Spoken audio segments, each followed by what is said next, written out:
Okay, so how to get high amity in Cabal and yeah, let's just start it. So, ano yung amity sa Cabal? Ito yung ginagamit para mag-crop. So, level 99 and below.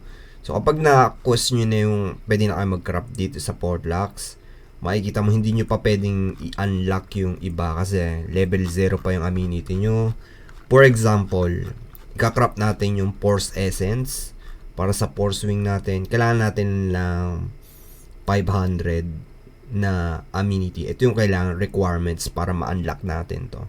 So, pag kinlik nyo yan, register, not enough amenity to register, requested item, ayun yung ibig sabihin nyo. So, i-increase natin yung amenity natin para ma-unlock natin itong crop na to. So, yung unang-unang ika-crop natin, yung i-unlock natin is ito. Sword Damage Amplifier. Ayan. So, nakikita nyo itong heart na to. Ito yung amity plus 10 kada crop nyo. Yung pre, nakikita nyo yan, 0. Walang dagdag to kahit i-crop nyo yan kasi pre yan. So, kapag i-unlock natin to, register. Register item, sword damage amplifier, level 1, 100, confirm. So, na-unlock na natin. Naging, ano na siya, naging white na, hindi na siya red. Kasi kapag red, hindi nyo pa na-unlock. So, bibili tayo ng 100 mixture level 1, level 1, 10. So, close nyo yan. Click nyo yung kay Cluey na shop. Open crop shop. Ito, mixture. 800k. Ang taas. So, bibili tayo na isa. Buy. And request crop.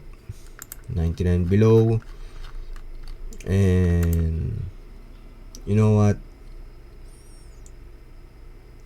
Request.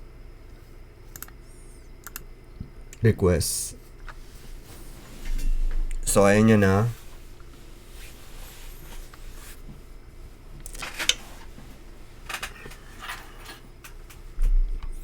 Complete. So, ulit-ulitin. Request.